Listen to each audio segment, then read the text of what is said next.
गुड़ियों की कहानियां तो बहुत सुनी होंगी, लेकिन ओकीको जैसी शायद नहीं।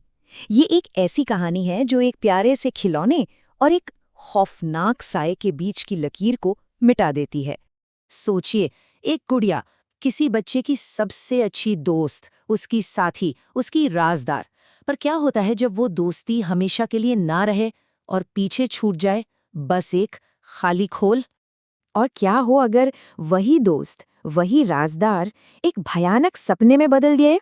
बस यहीं से हमारी कहानी एक बहुत ही डरावना मोड़ लेती है। तो चलिए चलते हैं साल 1918 के जापान में। यहाँ हम मिलते हैं 17 साल के एकीची सुजुकी से। एक ऐसा भाई जो अपनी छोटी सी बहन किकोको पर अपनी जान छिड़कता था। देखिए, उनका परिवार ना काफी गरीब था। पिताजी दिहाड़ी मजदूरी करते थे और माँ सिलाई का काम।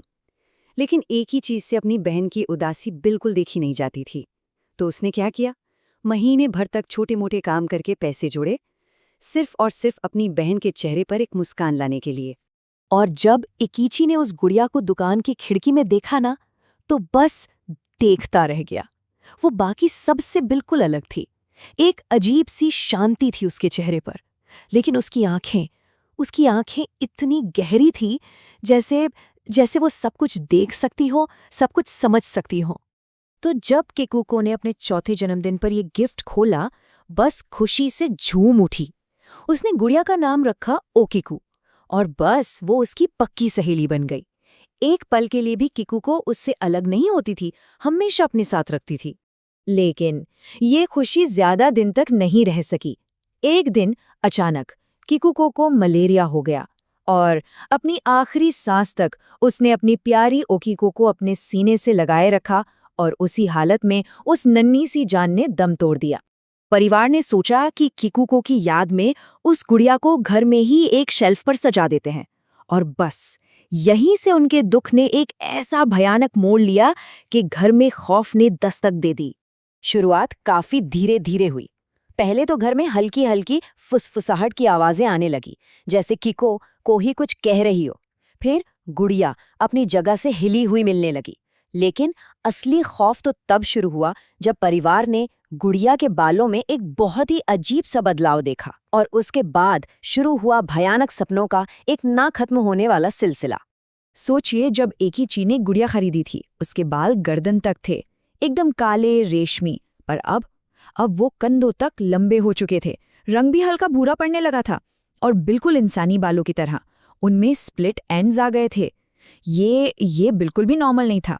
एक रात तो हद ही हो गई। एकीची की मां ने एक डरावना सपना देखा कि किकुको रो रही है क्योंकि उन्होंने गुड़िया के बाल काट दिए। और जैसे ही उनकी आंख खुली, वो दहशत से चीख पड़ी। पता है क्यों? ओकीकू गुड़िया उनकी छाती पर बैठी हुई थी। बस इस घटना के बाद तो परिवार का डर और भी बढ़ गया। अब परिवार को समझ आ गया था कि इस गुड़िया से छुटकारा पाना ही होगा। उन्होंने फैसला किया कि इस मुसीबत को, जो उनकी जिंदगी को जहन्नुम बना रही थी, खत्म करना ही पड़ेगा। और यहीं कहानी अपने क्लाइमैक्स पर पहुंचती है। तो एक दिन एकीची के पिता ने हिम्मत जुटाई और उस गुड़िया को उठाकर पास के एक खेत में दफना दिया। उन्हें लगा शायद अब ये भयानक सपना खत्म हो जाएगा। लेकिन उनकी शांति बस कुछ ही घंटों की थी। उसी रात जब सब गहरी नींद में थे, दरवाजे पर जोर जोर से खटखटाने की आवाज आने लगी। आवाज इतनी तेज, इतनी भयानक थी कि जैसे पूरा घर हिल गया हो, जैसे कोई भूचाल आ गया हो। जब इकीची के पिता ने डरते डरते दरवाजा खोला, तो उनके पैरों तले जमीन खिसक गई। सामने कीचड़ से सनी हुई ओकीकू गुड़िया खड़ी थी, जैसे वो खुद चलकर वापस आ गई हो। और फिर जो हुआ वो किसी ने सपने में भी नहीं सोचा होगा। अचानक गुड़िया के बाल तेजी से बढ़ने लगे और एकीची के पिता की गर्दन के चारों तरफ लिपट गए, उनका गला घोटने लगे। पूरा परिवार उन्हें बचाने की कोशिश कर रहा था, लेकिन सब बेकार। वो बिल्कुल बेबस थे। जब एकीची के पिता की सांसें रुकने ही वाली थीं, तब हताशा में एकीची ने जोर से अपनी बहन का नाम पुकारा, किकुको।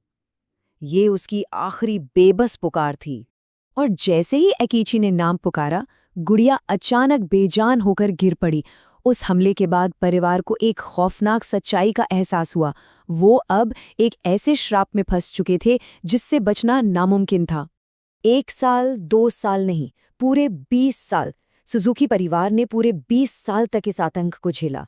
सोचकर देखिए, वो उस घर में उस गुड़िया के साथ रहने पर मजबूर थे, जिससे वो चाहकर भी भाग नहीं सकते थे। उन्होंने न जाने कितने पुजारियों और भिक्षुओं को बुलाया, लेकिन उस श्रापित गुड़िया पर किसी भी चीज का कोई असर नहीं हुआ। उल्टा, जब भी वो उससे छुटकारा पाने की कोशिश करते, घर में अजीबो-गरीब घटनाएं और भी बढ़ जाती थीं, खास तौर पे किकुको के जन्मदिन के आसपास। आखिरकार उन 20 सालों के बाद हार मानकर उस परिवार ने गुड़िया को जापान के मैनेंजी बौद्ध मंदिर को सौंप दिया। पर रुकिए, कहानी यहाँ खत्म नहीं होती।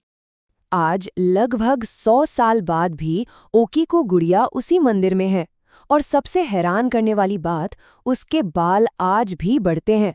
मंदिर के जो भिक्षुक हैं वो समय समय पर उन्हें काटते हैं। उसकी फोटो लेना बिल्कुल मना है, और माना जाता है कि जो कोई भी उसे ज्यादा देर तक घूर कर देखता है, उसे भयानक सपने आते हैं। और अगर ये सब काफी नहीं था, तो सुनिए सबसे नई और सबसे खौफनाक बात। जो लोग हाल ही में उसे देखकर आए हैं, उनका कहना है कि गुड़िया का मुंह धीरे धीरे खुल रहा है और उसके अंदर इंसानी दांत उग रहे हैं। तो आखिर में सवाल यही उठता है, क्या ओकीको गुड़िया में सच में किकुको की मासूम आत्मा बसी है, जो बस अपने परिवार के साथ रहना चाहती थी? या उस गुड़िया ने किसी और कहीं ज्यादा खतरनाक और बुरी शक्ति को जगा दिया है?